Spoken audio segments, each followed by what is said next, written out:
Je dirais que c'est de la graine de sésame? Pas du tout. Pas du tout. Alors attends. Elle, c'est Rebecca. Rebecca est chef cuisinière. Et une partie de son savoir-faire consiste à choisir entre plus d'une centaine d'épices, une centaine de légumes et plus de 2000 fruits et 220 arts culinaires pour créer de nouvelles saveurs innovantes. Et j'ai passé ma journée ici, chez Rivka, avec Rebecca, qui est spécialisée dans le mélange des saveurs israéliennes et des pays asiatiques. Elle m'a même proposé un défi, et vous allez voir, c'était pas évident.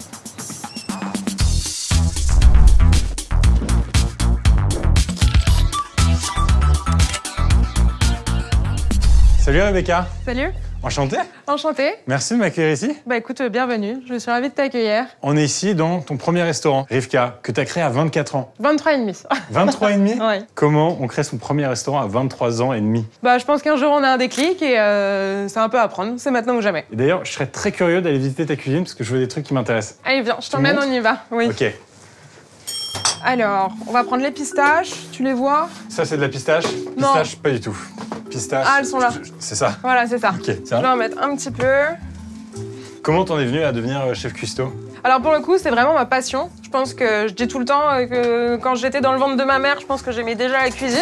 Ok. Je pense que jamais j'aurais pu faire un autre métier. J'ai commencé mes premiers cours de cuisine, je devais avoir 9-10 ans, quelque chose comme ça. C'est quoi les 3 qualités selon toi pour être une bonne chef cuistot? Alors il faut avoir beaucoup de créativité, organisation et de la discipline. Je vais prendre de la fleur d'oranger.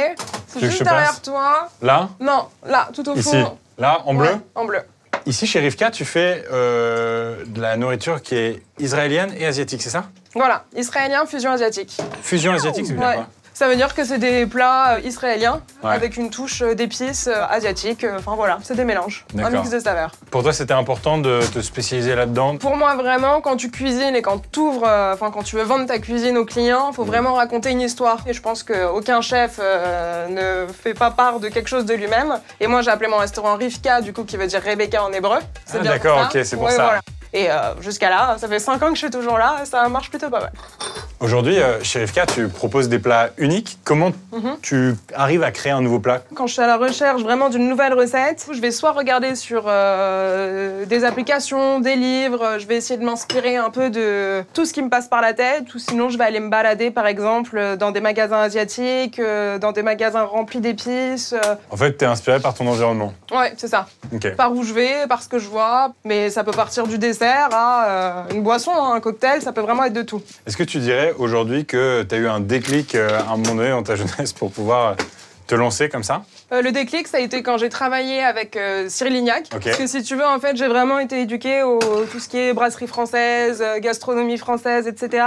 Et en fait, quand je suis arrivée chez Lignac, lui, hop, je suis trop petite, mais c'est bon. C'est ça que ça sert d'avoir un grand dans la cuisine. Lui, en fait, il faisait de la cuisine française, mais fusion asiatique, quelque chose que je connaissais pas du tout. Ok. Donc ça m'a un peu interpellée, c'est vraiment des choses que j'ai beaucoup aimées. Du coup, je me suis dit, je pense que j'ai quand même trouvé mon truc, en tout cas. C'est un métier quand même qui est très codifié, j'ai l'impression, chef, non? C'est très codifié, c'est très dur. Pour moi, tu peux pas faire ça comme métier, que ce soit en salle et en cuisine, si t'es pas passionné, si t'aimes pas. Comment toi, t'arrives à être innovante et à être disruptive dans l'exercice de ce métier? Je pense qu'il faut aussi casser les codes et faire quelque chose aussi qui nous plaît. Moi, je sais que faire de la cuisine française toute ma vie, ça me ressemble pas du tout. Donc, au bout d'un moment, c'est soit on crée un peu son identité, soit on reste quelque part, je pense, pour travailler à quelqu'un et on est très bien. Mais je pense qu'au bout d'un moment, on développe tous quelque chose et on a une créativité en nous qui arrive. Quel conseil tu pourrais donner aujourd'hui à un jeune ou une jeune qui se dit « Ok, moi j'ai envie d'être chef cuistot ». Je le conseillerais de pas faire d'études et d'apprendre tout sur le tas, directement. Quitter clairement. l'école. C'est vraiment un métier où on apprend plus sur le tas qu'à l'école et il faut être bien accroché. Et il paraît que t'as un petit challenge pour moi. Ah, exactement. Alors, est-ce que tu sais que ma spécialité, c'est le pain perdu? C'est le pain perdu? C'est le pain perdu. Alors, on retourne sur quelque chose d'assez français, là. Ouais. Mais je le mixe à ma façon Ok. et j'ai pour réputation d'avoir le meilleur pain perdu de Paris. Je vais pouvoir en goûter un? Tu vas en goûter un et surtout, tu vas en faire un. Je sais pas si tu sais, mais moi je cuisine pas du tout. Ah bah, écoute, je t'ai mis des petits pièges à droite à gauche, justement. Ça va être une catastrophe, Donc, mais très bien. Ah oui, donc c'était pas une blague, c'est vraiment... Tu prépares un pain perdu, là. Oui, je prépare absolument un pain perdu. C'est quoi? Le pain perdu, ça vient d'où, d'ailleurs? C'est français, ça vient vraiment de nos grands-mères. Tu sais, de base, on fait ça avec du pain rassis, qu'on va tremper, qu'on va cuire. C'est vraiment une méthode un peu anti-gaspi. Et là, toi, tu le revisites de manière complètement innovante. Innovante. Moi, je l'ai fait avec une brioche maison. Ça a l'air déjà très très bon. Je te dis, pour le manger, il n'y aura pas de souci. Par contre, c'est vraiment le refaire. Pour le refaire, J'essaie ouais. d'être attentif quand même. Là, le pain perdu, il trempe dans quoi? Ah bah, je vais pas te le dire. Ah, donc et après, je vais devoir deviner, c'est ça? Voilà, c'est ça. Et du coup, à ma carte que j'ai actuellement, j'ai que des pains perdus. J'ai rien d'autre. Tu vas me faire un style de pain perdu ou alors plein à la fois? Non, je te fais un style, je te fais celui qui le best-seller à peu près. Donc je te demande Voilà. pas ni ce qu'il y a dedans, ni comment il s'appelle, ça va me donner trop d'indices sinon. Voilà, ce sera la surprise du chef. Donc c'est quand même quelque chose de généreux. J'espère que t'as pas d'allergie. Non, pas à ma connaissance. Et ça, ce sera la touche finale. Donc ce que je Super. te propose, c'est de le goûter, de deviner un peu à quoi il est, qu'est-ce qu'il y a dedans, de me faire ton retour. Écoute, il faut pas m'en dire plus. Donc déjà, c'est très gourmand. Hein. Là, on sent bien la fleur d'oranger. Oui. Tu goûtes ce qu'il y a sur le dessus. Ok.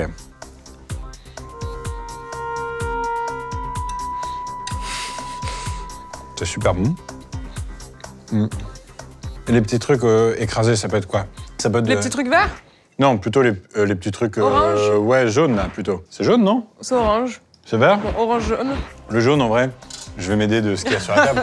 Moi, je vois ça, et j'ai vu que tout à l'heure, tu l'avais gratté au-dessus de la Voilà, exactement. C'est du zeste d'orange. Aussi simple que ça. Aussi Je simple savais que pas que ça. ça se mangeait. Alors, ce qui est en vert, moins facile, bah, je devine que c'est ça, ce qu'on a ici sur la table. Ouais. J'ai envie de dire du kombawa, pas du tout. Non, pas du Pas tout. du tout. Un fruit à coque. Ce truc-là, c'est vert à la base.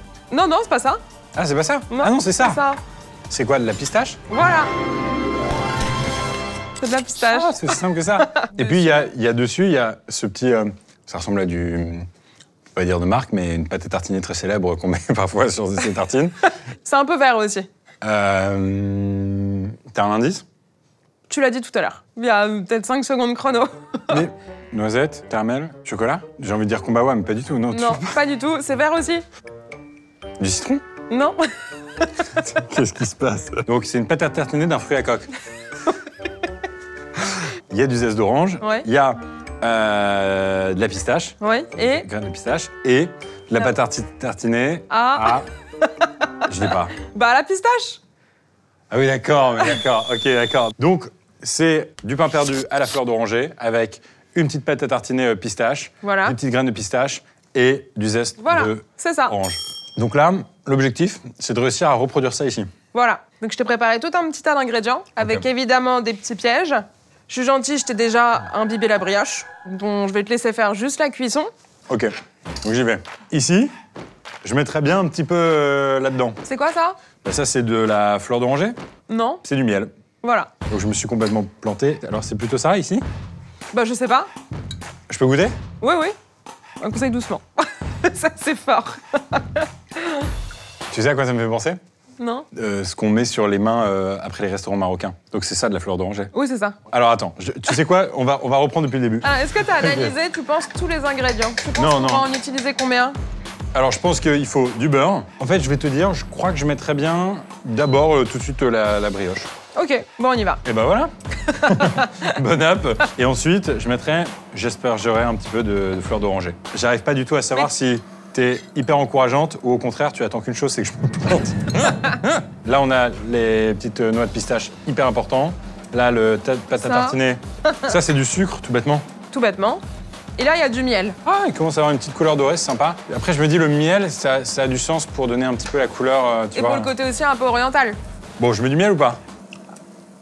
Plutôt oui, plus plutôt miel non. ou plus sucre? Soit l'un, soit l'autre? Oui, on peut choisir. Ok, d'accord. Tu peux le mettre aussi dans la poêle pour que ça chauffe et justement que ça caramélise. Bon, bah, ça commence à avoir une petite tête sympa. Retourner? Bon, bah, Mauvaise idée? Bonne non. idée? À ton avis? Mauvaise idée. Non, bonne idée. Bonne idée, ok. Bon, je t'avoue que c'est pas du tout ma recette là, donc ça va être la surprise totale. À la Tu sais fin. quoi? On est sur des clics. L'ambition, c'est d'être ingénieux, d'être innovant. Donc, on y va à fond. Hésite pas à le tourner tout le temps pour bien prendre. Tout le temps le tourner? Ouais, pour bien prendre le beurre, le miel, pour que ça s'imbibe bien. Là, je suis à peu près à l'étape où, intuitivement, je me dis, c'est le temps pour mettre les toppings. Si tu veux. Hop. On peut rajouter un peu de pistache sur le dessus Ouais. et le zeste d'orange. Je crois que c'est pas tant que ça une mission perdue. Il va falloir le manger. Bon, et bah du coup, je commence? Ouais, commence et j'essaie de deviner à ta tête si c'est un raté ou pas. Ok. Franchement.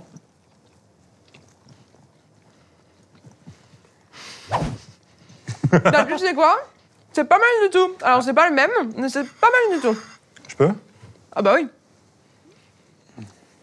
Ah, c'est pas mal, hein? Franchement, c'est pas mal. Bravo. Bon, après le tournage, je te fais un petit CV si jamais tu as besoin d'un commis. J'aimerais bien te poser une dernière question. Qu'est-ce que t'a permis de vivre comme moment marquant ce métier que tu as choisi? Alors, un des moments les plus marquants, je pense que c'est vraiment d'organiser un repas pour une antenne avec Laurent Mariotte pour une de ses émissions, pour un acteur connu. Et ça, c'était vraiment un des moments les plus stressants de ma vie aussi, mais j'en garde un très bon souvenir. Et que tu n'aurais pas pu faire sans avoir choisi ce parcours de chef cuisinier. Sans faire ce parcours, effectivement. Rebecca, merci beaucoup pour ton accueil. Bah, merci à toi. Et puis merci à vous de nous avoir suivis. Si vous avez des suggestions de métiers que vous aimeriez découvrir, n'hésitez pas, ça se passe en commentaire. Je vous donne rendez-vous dans un prochain épisode. Et surtout, n'oubliez pas de vous abonner.